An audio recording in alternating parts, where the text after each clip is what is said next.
Olá, bem-vindos à Vichy Soase. Nós interpretamos palavras de António Costa, fomos forçados a ler Marcelo nas entrelinhas, os dois andaram de Falcon e cúmplices.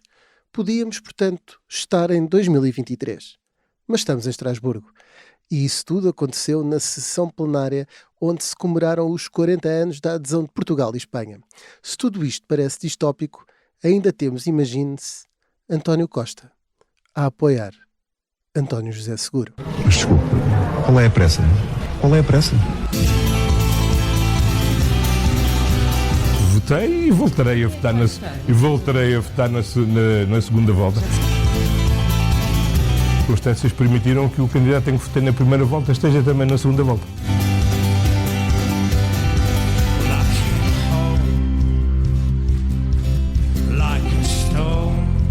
Quanto ao decorrer da campanha presidencial, não tenho mais nada a acrescentar àquilo que já tenho dito e que já afirmei. O Dr. Marcos Mendes entendeu que não devia ficar fora deste tacho de interesses. Penso que será o 31º debate. Então já quis apressar-se para se vir juntar a ele. É uma pedra de Liós, calcária, que é muito mais flexível e maleável, não fere tanto.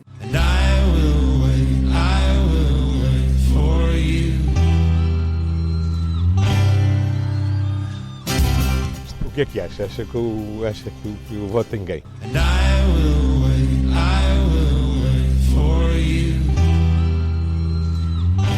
Eu sou o Rui Pedro Antunes, editor de política do Observador, e comigo tenho um convidado que já andou por aqui muitas vezes, é o jornalista da SIC, Diogo Teixeira Pereira, que foi também anfitrião da Vichy Soase durante vários anos. Infelizmente nós conseguimos evoluir, ou felizmente conseguimos evoluir, e também o coordenador de política da Rádio Observador, Miguel Viteiro Dias. Vai começar a Vichy Soase. Ora, a Vichy Soase veio à Casa-Mãe, é uma edição especial em Estrasburgo. A Casa-Mãe porque a origem é francesa e é por aí que eu quero começar.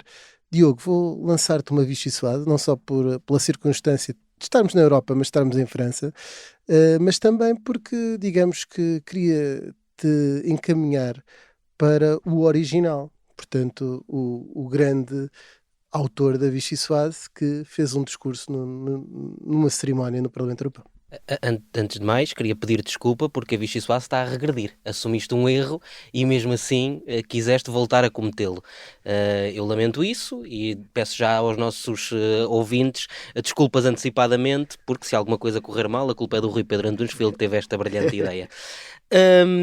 Mas de facto estamos a ver o Marcelo em fade out, porque se está a despedir, mas continua em grande forma e ao longo destas horas que passámos em Estrasburgo a acompanhar precisamente a visita do Presidente, que esteve aqui em Estrasburgo com o Rei de Espanha para assinalar os 40 anos da adesão de Portugal à CEE.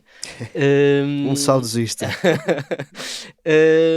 Ouvi muitas pessoas dizerem, alguns jornalistas, outros deputados e pessoas que trabalham Não me aqui no entregues Parlamento. assim, Diogo.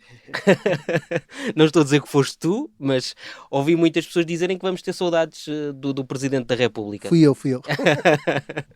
E eu concordo porque o Presidente da República mostrou mais uma vez que consegue ser um Presidente popular, de quem as pessoas gostam. Se calhar isso não ficou tão visível nesta viagem, porque não esteve em contacto com a população, contacto direto, porque esteve fechado dentro do Parlamento Europeu o tempo todo, mas mostrou isso com o discurso que fez, que é mais uma vez um discurso denso e elaborado, onde consegue passar uma mensagem clara. O Presidente da República pode dizer às vezes que quiser que não se quer imiscuir nas eleições presidenciais, mas o discurso que fez no Parlamento Europeu deixa absolutamente claro de que lado é que ele está, e deixa absolutamente absolutamente claro, deixa absolutamente clara a forma como estas eleições e a segunda volta destas eleições deve ser vista, que é de facto uma segunda volta entre o sistema e o antissistema, se quisermos simplificar desta forma, e sem querer agora tomar aqui nenhum lado e sem querer dizer qual é que é o lado melhor, os eleitores na segunda volta vão ter que escolher precisamente isto, entre o sistema democrático que nos trouxe até aqui, ou outro sistema qualquer, que há uns que dizem que é antidemocrático, pode ser, pode não ser, mas que não é o sistema que nos trouxe até aqui. Aliás, já há aqui um salto geracional naquela que for a escolha do próximo Presidente da República, porque Marcelo era uma espécie de senador da República, não é? Um deputado à Constituinte. Quer António José Seguro, quer André Ventura, nenhum deles desempenhou esse papel, independentemente dessa escolha que estás a referir. Exatamente, e isso é relevante também. E estes dias, o discurso do Presidente e as horas que passámos no Parlamento Europeu, no Parlamento Europeu, nos levaram a pensar muito naquilo que foram os 40 anos que Portugal passou, os últimos 40 anos. André Ventura fala com frequência dos últimos 50. Os 50 têm essencialmente muitos destes, todos estes 40, e quando pensamos nisso, e quando eu particularmente para me preparar para estes dias li muitos artigos de jornalistas especializados na Europa e que acompanham há muito tempo os assuntos europeus, e é inegável que de facto a Europa é uma coisa boa para Portugal. Eu estava a ouvir o eurodeputado do PCP falar também na reação ao discurso do Presidente da República, e a criticar muito a Europa e a criticar muito os últimos anos de integração europeia. Eu estava a pensar que estamos a falar de países diferentes, certamente, porque de facto Portugal ganhou muito, as pessoas ganharam muito com esta integração, e o Presidente no discurso que fez no Parlamento Europeu quis não só vincar isso, como também dizer que a escolha que vamos ter daqui a 2 semanas, mais coisa menos coisa, é precisamente entre aqueles que acreditam naquilo que aconteceu até aqui e que acham que aquilo que aconteceu até aqui é positivo, e entre outros que querem uma coisa diferente, que se calhar não sabem bem o que é, mas a diferença essencial é esta. Eu, só para acrescentar sobre esta questão do discurso de Marcelo Rebelo de Sousa, porque já disse bem deste discurso noutros fóruns, vou aproveitar agora para dar o reverso da medalha. Que há uma coisa que é curiosa, é que o Presidente da República português é dos atuais líderes, ou dos líderes dos últimos anos, um dos poucos que não tem grandes ambições internacionais. Jorge Sampaio quis sair de Presidente da República e teve um papel interessante do ponto de vista da solidariedade, do papel que teve no mundo. António Guterres, que foi o Primeiro-Ministro, saiu para a ONU. António Costa para o Presidente do Conselho Europeu. Durão Barroso para o Presidente da Comissão Europeia. E Marcelo Rebelo de Sousa, não tendo essa ambição internacional, pode-se dar ao luxo também desta intervenção, que não foi só sobre os 40 anos de Portugal na União Europeia, mas também um bocadinho uma intervenção de despedida enquanto Presidente da República aqui nas instituições europeias. Pode-se dar um bocadinho ao luxo dessa densidade que o Diogo estava a falar, de falar da história de Portugal, mas também de abrir aqui caminhos que não são propriamente prioritários, que é a questão do Reino Unido, que nunca mais se falou desde que o Reino Unido deixou a União Europeia. E o Presidente da República hoje puxou dessa carta da aliança com 650 anos para dizer que se calhar pode ser interessante voltarmos a olhar para os parceiros britânicos, que é uma coisa que não se tem feito e que é particularmente relevante numa altura em que a Europa, porque antes António Costa esteve a dizer que a Europa tem condições para se defender no caso da Groenlândia, é interessante olharmos para essa parceria com o Reino Unido numa altura em que a Europa precisa de ser soberana do ponto de vista de defesa e em que o Reino Unido pode acrescentar aí uma capacidade que a Europa por si só não tem.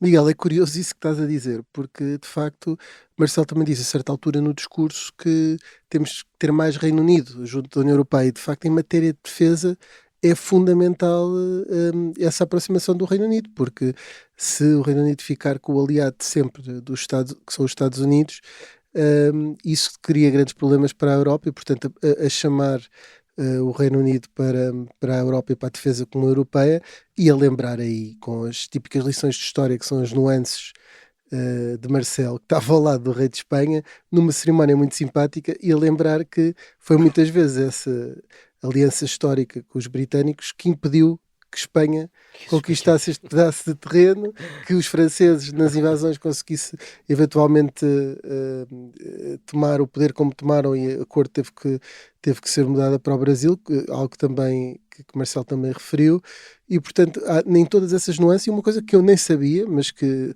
mostra muito dessa densidade dos discursos, que Portugal, a seguir à França, que foi beligerante, porque esteve num lado da Guerra Civil dos Estados Unidos, que foi o primeiro país europeu neutro a declarar a independência dos Estados Unidos. Portanto, a dizer a Donald Trump, tu só és norte-americano e não um inglês da América, porque Portugal foi um dos que reconheceu. E Eu estou a ser simplista, mas também a puxar muito da história, o que mostra essa densidade dos E discursos. já agora, nessa luta contra Donald Trump, Marcelo também tem muitos pergaminhos, porque já começou há muito tempo, até já foi acusado de falta de sentido de Estado, porque pôs o dedo na ferida várias vezes, e se calhar agora vai-se perceber mais uma vez. Eu não diria que Marcelo teve razão antes de tempo, porque não era o único que o criticava, evidentemente, mas pelo menos teve essa coragem, e portanto, hoje estamos muito elogiosos do Presidente da República. E até foi à Casa Branca dizer a Donald Trump que Portugal não era a América no caso de Ronaldo ser presidente. No caso de Ronaldo ser Presidente, exatamente. E